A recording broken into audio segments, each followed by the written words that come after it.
بینەرانی عزیزی بەرنامەی لێکدانەوەی هەواڵ خۆشحاڵین جارێکی تر بەم بەرنمەیەوە دێنەوە خزمەتان. عزیزان هەروەک لە هەواڵەکاندا هاتووە لەم ڕۆژانەی دواییدا کۆماری ئیسلامی ئێران لە ڕێگای هێزی سوپای پاسدارانەوە جارێکی تر دەستی کردووە بە هەڕەشەکردن لە هێزەکانی ئۆپۆزیسیۆنی کوردی کە لە ناوچە سنووریەکانی کوردستانی عێراقدا جێگیر بوون. کمیتەی ناوەندی کۆمەڵە لەم بابەتەوە ڕاگەیاندنێکی بڵاو کردوێتەوە و ئەم هەڕەشانەی محکوم کردووە. بۆ قسە و باسی زۆرتر لەم بابەتە داوامان لە هاوڕێ جەماڵ بزورگپور ئەندامی کمیتەی ناوەندی کۆمەڵە کردووە کە لێرە وەڵامی چەند پرسیارمان بداتەوە. لەگەڵمان بن.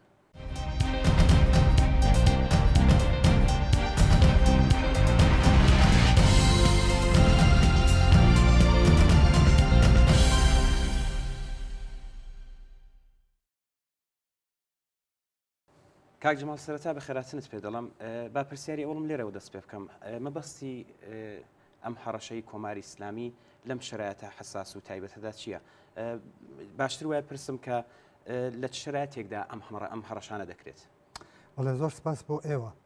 ئەوەی کە پێ دەڵێن هەڕەشە جاری وەڵ نییە. کۆماری ئیسلامی لە ماوەی هەموو ئەم ساڵانەدا مدام هەڕەشەی کردووە لە هێزە ئۆپۆزیسیۆنەکان و تەنیا لە هەڕەشەیش نەوەستاوە، هاوکات کردەوەشی بووە. لە ساڵانی ڕابردووە چەند جار پەلاماری هێناوەتە سەر بارگاکانی هێزی پێشمەرگەی کوردستان، چ بارگاکانی حیزبی دموکرات، چ کۆمەڵە. تەزا بەوەشەوە نەوەستاوە. ناوچە مەرجەکانی مرەتەب بوون، باران کردەوە، خەسارە زەرەر و زیانێکی زۆری لە خەڵکی ناوچەکەداوە. و هەروەها لە ماوەی ئەو چەند ساڵەی ڕابردوودا ژمارەیەکی زۆر لە کادر و ئەندامانی ئەحزابی ئۆپۆزیسیۆن ترۆر کردووە لە شارەکانی کوردستانی عێراق و تێکۆشاوە شرایەتێکی زۆر نائەمن لەو ناوچەیە پەرە پێ بدات و ئەو نائەمنیە هەروە ڕابگرێت. و ئاخری نمونەکەیشی یەکێک لە ئەندامانی سەرکردایەتی حیزبی دموکرات بوو کە ترۆر کرا بەدەست تۆرۆریستەکانی جمهوری ئیسلامی. بێجگە لەوانە مدام لە ماوەی ئەم ساڵانەی ڕابردووە تێکۆشاوە کە ئەم هەڕەشە و نائەمنیە بۆ نائەمنکردنی کوردستانی عێراق پەرە پێ بدات و هێزە ئیتلاعاتی و جاسوسە تۆرۆریستەکانی مدام لە شارەکانی کوردستانی عێراق و لەو ناوچەیە بڵاو کردوێتەوە و سازمانی داون بە شێوەگەرێکی جۆر بەجۆر بتوانن ئەو وەزعیەتە نائەمنە پەرە پێ بدەن. بەڵام ئەوەی کە تۆزە شرایەتێکی تایبەتی ترە بە بڕوای من دەتوانین چەند خاڵ باسکەین، بەڵام سەرەکی ترینیان یەک عیبارەتە لە ئەو وەزعیەتە کە لە ئێستا لە ئێراندایە. من نامەوێت زۆر کاتی بەرنامەکەتان بگرم، بە تۆری واقعی کۆماری ئیسلامی لە لێواری نەماندایە. فشاری ئێعترازات و مبارزاتی خەڵک لە سەراسەری ئێران دژی کۆماری ئیسلامی ڕۆژ لە پەرەسەندندایە و فشار و زەختێکی زۆری هێناوە بۆ سەر کۆماری ئیسلامی. لە ئاوا شرایەتێکدا کۆماری ئیسلامی کە ئیتر هیچ مەشروعیەتێکی نییە لەلایەن خەڵکەوە و کەوتوتە بەر پەلاماری خەڵک، پەلامار هیچ بەرنامێکی نییە، پەلامار بۆ هێزی سەرکوت دەبات. لە ناوخوا ئاگامان لێیە کە هێزی سەرکوتێ بە میلیتاریزەکردنی شارەکان و بە هەڕەشە و ڕەشە و هەروەها زیندانیکردن و ئێعدام و ئەو جۆرە شتانە ئەو لەو ماوەی ئەخیردا گۆشەیەک لە فیلمەکانی زیندانی ئەوین بڵاو بووە و نیشانیدا بە چ وەحشیگەریەک خەریکن ئەو کارە دەکەن. و بە بڕوای من ناتوانم بە قەتعیەتەوە بڵم بەشێکیشی حتا توانێت دەستی سوپای پاسدارانی تێدا بێت بۆ ئەوەی کە ئەو فەزای ترس و وەحشەتە لەنێو خەڵکا بڵاو بکاتەوە. بەنابەرین یەکێک لە تایبەتمەندیەکان لەم شرایەتە پەرەسەندنی ئێعترازات و مبارزاتە کە بەربینی بە جمهوری ئیسلامی گرتووە و بۆ دەربازبوون لەو وەزەتە پەلامار بۆ هێزی سەرکوت دەبە و ئەمنەوە هەڕەشانە دەبێت لەو بواردا بخوێنین. ئەمە یەک. دووەمین تایبەتی مەندیتر وەزەتی کوردستانی عێراق و هەروەها وەزەتی ناوچەکەیە کە لە حاڵی ئاڵوگۆڕدایە. بە تایبەت دەنگۆی کشانەوەی ئەمریکا هەیە لە ناوچەکە. هەر کام لەو هێزانە کە خۆیان بەزل هێز دەزانن لە ناوچەکە تەلاش دەکەن لە نەقشەی سیاسی داهاتوودا جێگە و ڕێگایك بە خۆیان ببینەوە. بۆیە دەبینین کە ئاوکات لەوەی کە دەوڵەتی تورکیا پەلاماری هێناوە بۆ کوردستانی عێراق و زۆر شوێنی داگیر کردووە و کەم ڕۆژ هەیە بردومان نەکات ئێرانیش بۆ ئەوی کە لە قافلە دوانەکەوێت معموڵەن بۆ ئەوەی کە بتوانێت لە نەقشەی داهاتووی سیاسی لەو ناوچەیەدا و احتمالاتێکە دێتە پێشەوە دەستێکی هەبێ و دەستی باڵای هەبێ تەبیعەتەن تەلاش دەکات کە لەم نوع ئەڕەفتارانەوە بەم نوع ئەکردەوانە هەل لە سەرجێکە پای بۆ خۆی دیاری بکەن بە بڕوای من ئەمە دوودانە تایبەتمەندی دیارە تایبەتمەندی تریش هەیە بەڵام بە گشتێ توانین لەواندا خولاسێ بکەینەوە کە بە بڕوای من جمهوری ئیسلامی هەنداوە کە ئێستا ئەم هەڕەشانە نەتەنیا بۆ ئۆپۆزیسیۆنەکان بۆ زۆر شوێنی تر پەرە پێ بدات. باشە کاک جمال کۆماری ئیسلامی ئیدعا دەکات کە لەو دیوی سنوورەکانی خۆیەوە واتە لەلایەن هێزە ئۆپۆزیسیۆنەکانی کوردستانی ڕۆژهەڵات هەڕەشەی دەسرە و ئەویش دەوێت ئەم هەڕەشانە کردەوەی هەبێت بە بڕوای ئەم ئیدعاە چەند ڕاستە هەڕەشە و مەترسی ئەمەیە یا ئەو هێزە جەماوەرەوە گیان هاتوویە کە هاتوونەتە سەر خیابان و داوای مافی خۆیان دەکەن. با منەوە پرسیارەی تۆ بە پرسیار وەڵام بدەمەوە. ئەی لە سووریا جمهوری ئیسلامی هەڕەشەی لەسرە؟ ئەی لە یەمەن هەڕەشەی لەسرە لەسەر مەرزەکانی؟ ئەی لە لوبناان و فلستین و ئەملاوەلا هەڕەشەی لەسرە؟ هێزەکانی جمهوری ئیسلامی لەوێ چ دەکەن؟ تەلاشی کۆماری ئیسلامی بۆ دەستێوەردانی لە ناوچەکە پەرەسەندنی نفوزی خۆی لەو ناوچە و پەرەدان بە نۆعێک دەسەڵات لەو ناوچەیە و پەرەپێدان بە تورون ئەوە بۆچی ئەگەر فەرزکەین تازە ئەمە لە مەرزەکان و نزیکی مەرزەکان هەڕەشە سەر خۆی لە مەرزەکانی ئەوە هەڕەشە ئەوە چۆن جواب بداتەوە بە بڕوای من ئیدعاکی پوچە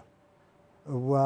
نیشانەدات کە ئەمە سەرچاوە سیاسەتێکی جێکەوتووە لە کۆماری ئیسلامیدا بەپێ ئەو سیاسەتە کە لە ڕۆژی ئەوڵەوە سدووری ئینقلابی ئیسلامیدایان نابوو هەر لە ئیدامەی ئەو سیاسەتدا تێدەکۆشێت بۆ خۆشیان ئەخیران قسەیان لەسەر سیاست عمقی استراتیژیکی خۆیان کردووە کە دەیانەوێت بە پەرەپێدان بەو وەزعیەتە لە ناوچەکە باشە دوای تایبەتمەندی باسی کوردستانی عێراق و عێراق دەکەین پەرەپێدان بە وەزعیەتە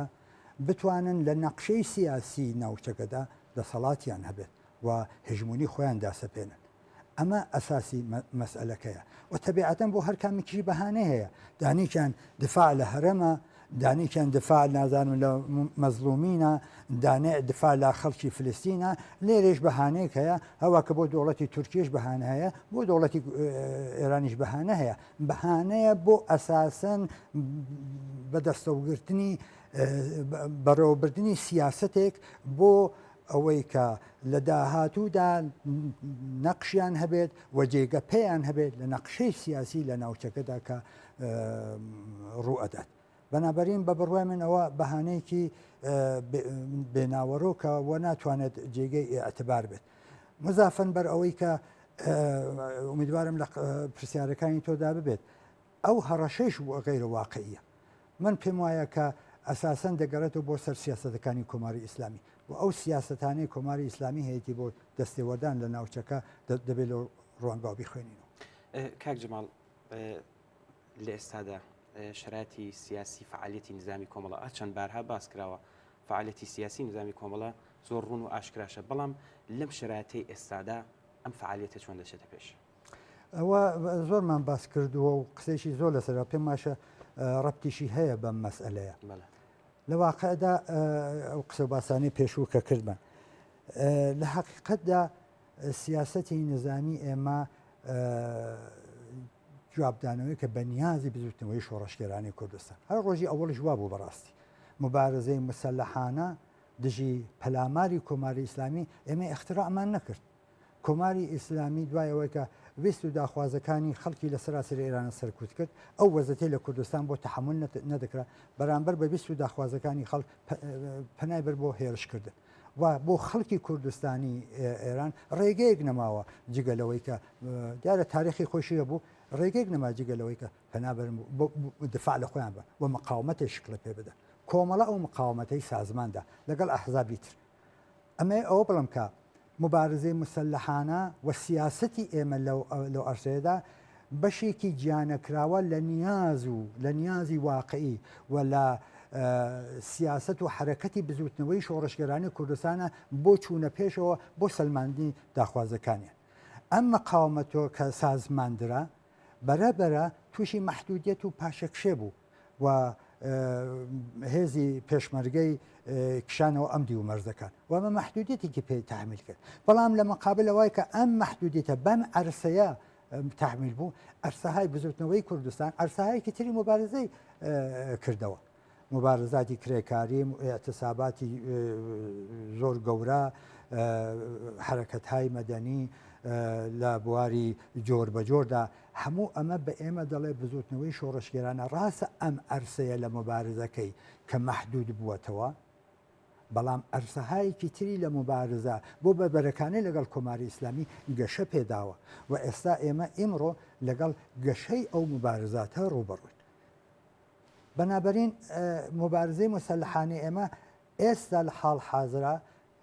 ڕاگررتنی ئەو ئەرسەیە فقط ئەرسەیەکە کە ئەگەر ڕۆژێ لە ڕۆژان بزوتنەوەی کوردستان دیسانەوە هاتە سەر ئۆباورە کە دەبێت ئەم ئەرسەیە فعال بکاتەوە بەکاری بێنێ دژی داگیرکەر و دژی کۆماری ئیسلامی یا هەر دەسەڵاتێکی تر ئامادە بێت لە بەردەست یا بێت وەزیفەی ئێمە ئێستا ڕاگررتنی ئەو ئەرسە مبارزەیە دیارە هێزی پێشمەرگە تەقویەت دەکەین دیارە هێزی پێشمەرگە ئامۆزش دەبینێ هێزی پێشمەرگە خۆی ئامادەکە کە ئەگەر ئەمە ڕۆژێک لە ڕۆژان هاتە دەستوری بزوتنەوەی کوردستانەوە بتوانێت ئیسپادەی لێ بکە بەنابەرین ئێستا بێلفعل ئێمە بە پێی سیاسەتی خۆمان نەک هیچ هەڕەشەیەک و نە هیچ تهدیدێک و نە هیچ شتێکی تر بە پێی سیاسەتی خۆمان بەو دەلیلە ئەساسیە کە ئەرسەهایەکی تر لە مبارزەی لە بزوتنەوەی شۆڕشگێرانی کوردستانە هاتوونەتە ڕوو ئەم ئەرسەیە تووشی مەحدود بن ناتوانین بە کەیفی خۆمان بنا بە مەسلحەتی خۆمان مەسلحەتی حیزبی خۆمان ئەمڕۆ مبارزە بکەین و ئەم مبارزە بەرینە پێشەوە سەبحینە ڕایگرین ئەمە ناخواتەوە لەگەڵ وەزێتی واقعیەکە و دەبێ بزانی ئەم هێزە کە تۆ ئامادە دەکەی چ کاتێک چ زمانێک و بە چه مەبەستێک بەکاری بێنی ئێستا ئێمە بە دەلایلی کە ئەرزمکردن ئەو ئەرسە لە مبارزە ئەوەی کە بتوانین مبارزەیەکی مسلحانە بۆش ئێمە پێم وایە ئێستا لە دەستوردانی و بە دەلیل ئەم سیاسەتە و کارەمان کردو ئەمە یەک دوو هەمان دەبێت تەوەجوو بکەین کە دەستێکی نێودەوڵەتی هەیە ئومیدوارم دوای قسەی لەسەرکەین بۆ لە بەهاربردنی ڕەنج و زەحمەتی کوردستانی عێراق باشە و ئێمە لەگەڵ ئێش و ئازارەکانی ئەم خەڵکە تێکەڵاو بووین و نامانوێ لە نەتیجەی فعالیەتی ئێمە و لە نەتیجەی فعالیەتمان و یا هەڵس و کەوتمان لەم ناوچەیە چکۆلەترین زەرورزیانی متوەجێ خەڵکی کوردستان بێت و بەو دەلیلە ئێمە دوای ئەو ئیتفاقات و تەحولاتات و پێشەوە ئیتر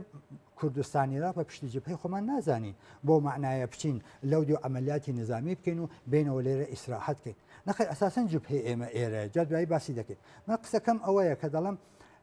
بەم دەلیلەیش بۆ ئەوەی کە لە نەتیجەی فعالیەت ئێمە زەرور و زیانێک تووشی خەڵکی کوردستان نەبێت و بەو دەلیلە سیاسەتە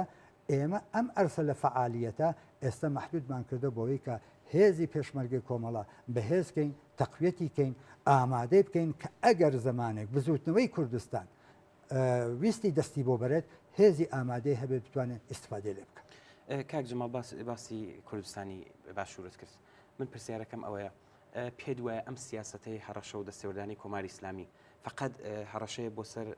ئۆپۆزیسیۆنەکانی کوردستانی ڕۆژهەڵات یا تەنیا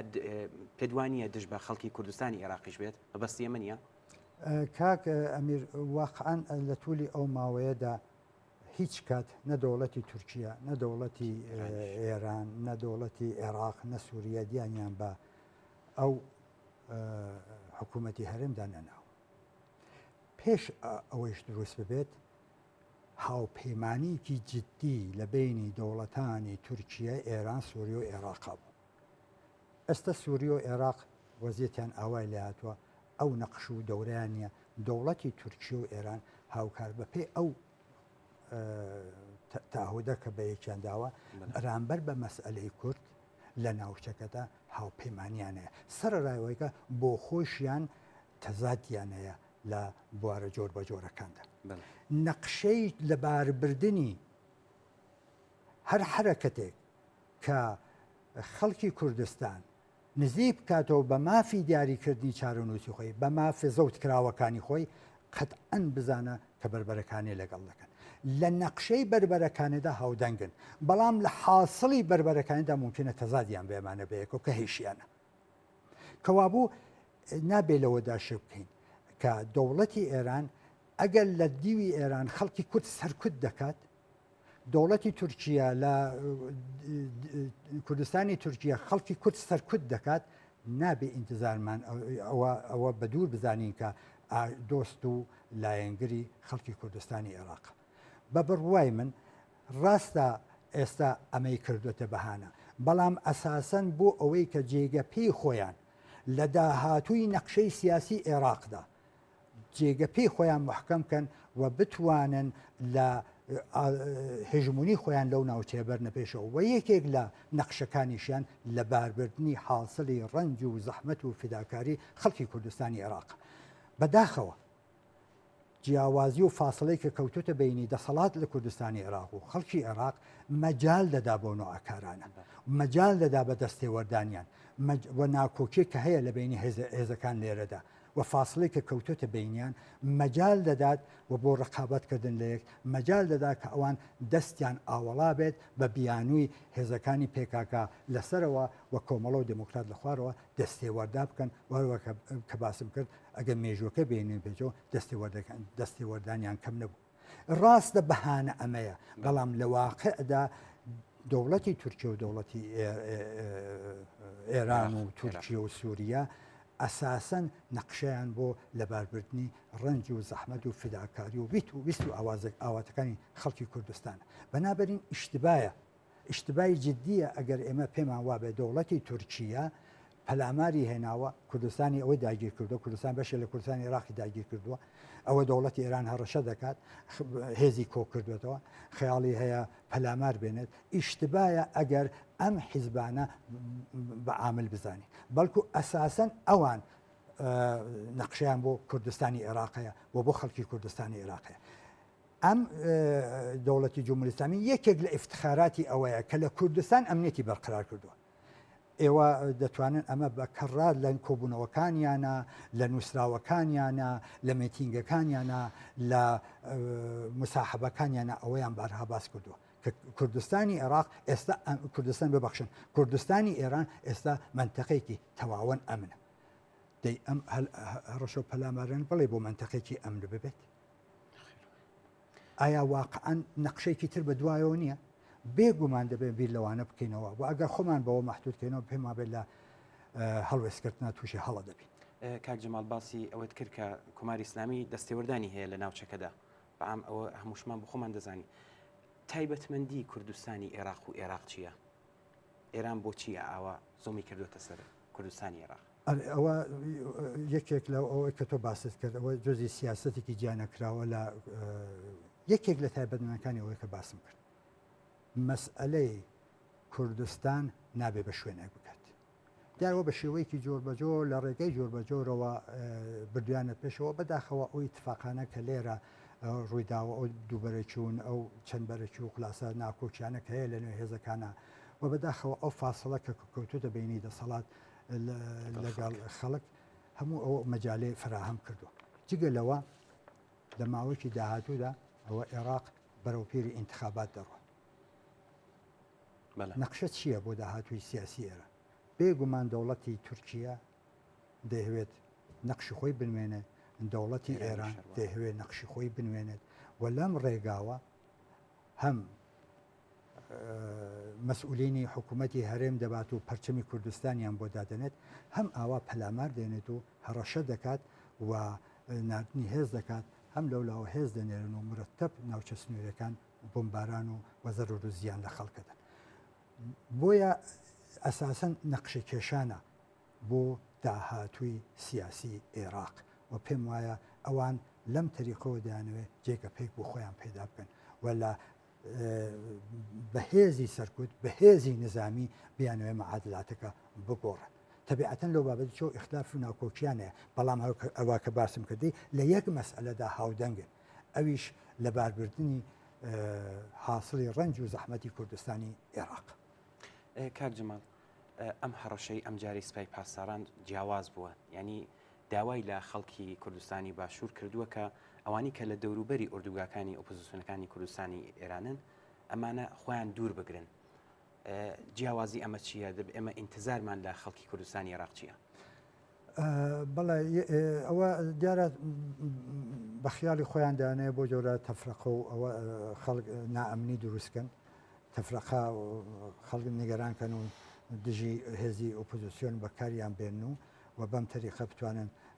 سیاسەتەکانی خۆیان بەرنەپێشەوە. بەڵام ئەوەڵەن دەبێت بزانین کە ئوردوگاکانی بارگاکانی هێزی پێشمەرگە ژمارەیەکی زۆر خانەوادەی تێدایە. خانەوادە هەیە کە ئیتفاقن بەدەست سیاسەتی سەرکوت و تۆریزمی کۆماری ئیسلامی و هەڵاتون و پەنایان هێناوە بۆ ئێرە. و لە هەموو دنیادا پرۆتۆکۆلی بینولمەلەلی وا دەڵێکە و زۆر لە وڵاتان ئەوە ڕعایەت کراوە پەناهەندە حەق و حقوقی خۆی هەیە و لە زۆر شوێن ڕعایەت کراوە. بەڵام جمهوری ئیسلامی نیشانی داوە هیچ ژایەخ بۆ هیچ یاسا و ڕێسایەکی نێونەتەوەی دانانێت و تایبەت تا ئەو جێ بە کوردستانی عێراق دەکەێتەوە بنەماکەی مەسئلەکە بنەماکەی قبول نیە. باشە بەنابەرین ئەمە یەک. دوو دەبێت بزانین کە پەیوەندی هێزەکانی ئۆپۆزیسیۆن لە کوردستانیا بە تایبەت کۆمەڵە پەیوەندیکی ئەمڕۆیی نییە، پەیوەندیکی ئەمیقی مێژوویە کە کۆمەڵە لەگەڵ خەڵکی کوردستانی عێراق بەرقەراری کردووە.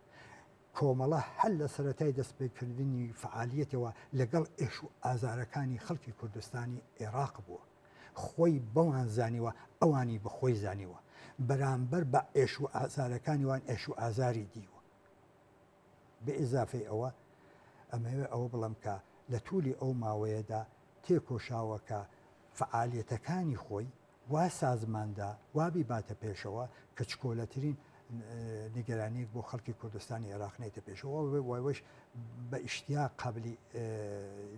ڕۆیەتە قابلی دیتنە و ئەوەمان ئینعکاسەکەمان لایەن خەڵکی کوردستانی عێراق و دیوتە. بۆیە پەیوەندیکی ئەمیقە جگە لەوە خەڵکی کوردستانی عێراق لەگەڵ خەڵکی کوردستانی ئێران هاوچارە نووسن و ئەم هاوچارە نووسێ لە زۆر بواردا ئەمانە فریای یەک کەوتون بەهانای یەکەو هاتوون. ئەگەر دەوڵەتی عێراق پەلاماری پێداون و سەرکوتی کردن ئەوە کێ بووە جگە لە خەڵکی ڕۆژهەڵاتی کوردستانە بێت یا بەرعەکسەکەی و ئەم پەیوەندە بەمنەوە هەڕەشانە تووشی ئەوە نابێت وە بێگومان ناتوانێت بەجێگای بکات بە پێچەوانە ڕق و بێزاری خەڵک چ لە ڕۆژهەڵات و چ لە ئەمدی و لە باشووری کوردستان بەرامبەر بە سیاسەتەکانی کۆماری ئیسلامی زۆر دەکاتەوە چونکە ئەوە کە عەرزم کردی ئەمانە پەیوەندێکی یەک ڕۆژ و دوو ڕۆژەنی. کاک جەماڵ ئایا هەماهەنگیەک و هاوکاریەکتان هەیە لە نێوان ئێمە و ئۆپۆزیسیۆنەکانی کوردستان؟ و لە کاتی جۆر بە جۆرە تێکۆشاوین لەگەڵ لایەنەکانی تر پەیوەند و ئێرتباط بکەین و کۆدەنگیەک فراهەم بکەین بۆ ئەوەی کە ئەو سیاستانەی کۆماری ئیسلامی پوچەڵکەینەوە و بە تایبەت حکوومەتی هەرێمی کوردستان مەسئولیەتی بەرامبەر بە مەسئلەی جارێتر یاداوەری بکەینەوە. بەداخەوە ئەخیرەن بەعزێ لێدوان و بەعزێک هەڵوێستەیە کە بە بڕوای من شیاو نین یا زۆر زەعیفن لەلایەن حکوومەتی هەرێمی کوردستان و نوێنەرانیانەوە و ئەمە دەبێت ئیسلاح بکرێت. دەبێت حکوومەتی هەرێمی کوردستان و خەڵکی کوردستان دەبێت بزانن لە واقعدا ئێمەمانان بەهانەین ئەوەی کە ئەسلی مەسئلەکەیە حکوومەتی هەرێمی کوردستان و ئاساسەنەوە کە باسم کەتە ڕەنج و زەحمەتی خەڵکی کوردستانە. هەر بۆیە ئێمە بەدوای ڕاگەیاندنی کمیتەی ناوەندی کۆمەڵە بڕیارمان داوە کە لەگەڵ لایەنەکانی تر پەیوەندی بگرین و من پێم وایە کۆدەنگی هەیە لەو بابەتەوە و هیوادارین لە داهاتوویەکی نزیکا ئەو کۆدەنگیە ببێت بەوەی کە ئێمە بتوانین لەگەڵ حکوومەتی هەرێمی کوردستان کۆبوونەوە بکەین مەسئولیەتی ئەوان جارێتر یاداوەری بکەین و لەوان داوا بکەین کە هەڵوێستی ڕۆشن و شەفاف بەرامبەر بە دەستێڕێژەکانی کۆماری ئیسلامی بگرن کە چکۆلەترین مافی ئەوان کە عیبارەتە لە پرۆتۆکۆلی بینولمەلەلی بەڕسمیەت بناسێت کە دیارە کۆماری ئیسلامی و دەوڵەتی تورکیش تا ئێستا بە ڕسمیەتی نەناسیوە دەوڵەتی عێراقیش لە تەوافق لەگەڵ ئەواندا ڕێگای بۆ کردوونەتەوە بۆیە ئەرکی سەرشانی دەوڵەتی هەرێمی کوردستانە حکوومەتی هەرێمە کە بەرامبەر بە مەسئولەتی خۆی بەستێ و لەوە مهمتر خەڵکی کوردستانی عێراقا کە بە پشتی بە تەلاش بکەن بە شێوەگەرێکی جۆر بەجۆر ئەو هەڕەشە و گۆڕەشانەی جمهوری ئیسلامی پوچەڵکەنەوە. کاک جەماڵ کات کەمە بەڵام من دوو پرسیارمەوە ئەگەر دەکرێت بە کورتی بە وەڵامی دێنەوە. پرسیارێکیانم ئەوەیە کە بۆ پوچەڵکردنەوەی ئەم هەڕەشانە و ئەم دەستێوەردانی کە کۆماری ئیسلامی کە دیکە لە ناوچەکەدا قسەتان چییە بۆ ئەو حیزب و لایەنە چەپ و پێشڕەوەکان دەبێت چی بکەن؟ زۆر ڕۆشنە ئەوە تەنیا بەرامبەر بە کۆمەڵە و یاحیانە دموکراتوانە نییە ئەمە بەرامبەر بە خەڵکی کوردستان بەرامبەر کاردانەوەی کە بەرامبەر بۆ ئێترازات ناڕزاتیانە کە بربینی بە کۆماری ئیسلامی کە تۆ لە ئێران بەرامبەر بۆ حرەکەتی ئێترازیانەیە چ لە سەتی کارخانەکان و کارگاکان و چ لە سەتی شەقامی شارەکانە کە فشاری بۆ کۆماری ئیسلامی هێناوە بەنابەرین ئەمن و ئەڕەفتارانە نابێ ئیجازە بە کۆماری ئیسلامی بدرێت و ئەمە احتیاجی بەوە هەیە کە هێز و لایەنی چەپ و سۆسیالیست و هێز و لایەنی متەرەقی و ئازادی خواز و وەدەنگ بێت بۆچی هەروەکە ئەزمکردن تەنیا کۆمەڵە و دموکراتی بەڵکو لە ئەساسدا ویست و داخوازی خەڵکە و لە ئەساسدا بربەرەکانەی بەرامبەر بە کۆماری ئیسلامی کە هێزی سەرکوتی بەرامبەر بە خەڵکە بەکار نەهێنێت. کاک جەماڵ دوێن پرسیارم ئەوەیە بۆ ڕوبەڕووبوونەوەی هەر ئەگەرێک کە بە تایبەت کە لە هەڕەشەی کردووە هیچ سازمانێک دراوە تا ئێستا. کاکە ئەمیریان ئێمە پێشمەرگەین ئامادەگی یەکێک لە وەزایفی هەمیشەگی پێشمەرگە ئەمە پێشمەرگە بێەوەی کە ئامادە بێ بەرامبەر بە دوژمنێکی ئاوا دڕەندە کە چ بە شێوەی ئاشکار چ بە شێوەی نەهێنی وە لە ڕێگای جۆر بە جۆرەوە خەریکە زەربەیان لێ بدات مەعنا نادات ئێمە هەمیشە ئامادە بوون لە تولی ئەو ساڵانیشدا جمهوری ئیسلامی مرەتەب هەڕەشەی کردو تۆپباران و موشکبارانی کردو وەدا نەتیجە ئامادەگی جزئی جیانەکراوە لە ژیانی پێشمەرگایەتی و تەبیعەتەن ئەگەر نوقسانێکیش بێت ئێمە دەبێت ڕەفعی بکەین بەڵام دەمێ ئەوە بڵم کاک ئەمیر ممکنە جمهوری ئیسلامی ئەو کردەوەی بکات ممکنە موشکباران و تۆپبارانیش بکات ممکنە دیارە ئێمە ژمارەیەکیشمان تەلەفات لێ بدات ئەوانە هەمووی ممکنە لە ژیانی ئێمەدا باشە بەڵام ئێمە خۆ هێزی تۆزێک واقع بینانە جواب بدێنەوە هێزی ئێمە بەرامبەر بە هێزی زەبەلاحی جمهوری ئیسلامی ممکنە واردی شەڕێکی ئەوە نەتوانین لەگەڵی ببین ئێمە جوابی جمهوری ئیسلامی لێرە نەتوانین بدەینەوە بەڵام جوابی جمهوری ئیسلامی لە شارەکانی سنە و سەقز و بۆکان و مەهابات و سەردەشت و بانە دەدەینەوە جوابی جمهوری ئیسلامی لە خوزستان و لە تاران و لە ئیسفهان و لە شیراز دەدەینەوە کە بەربینیان بکردووە جمهوری ئیسلامی ئەساسەن بەشێک لە قسەکانی کە دە لە هەڕەشەن هەڕەشەی نظامی نییە هەڕەشەیە لە تەسیر و کاریگەری ئەم جەریانە لەسەر ئەو ئاعترازات و مبارزاتە و دەبێت بزانین کە هەلێرەوە دەچمەسەرەوە ئەرکی هەمومانە کە بەرامبەری بۆ پوچەڵکردنەوەی ئەقدام بکەین ئەساسەن جمهوری ئیسلامی لەوە نەگەرانە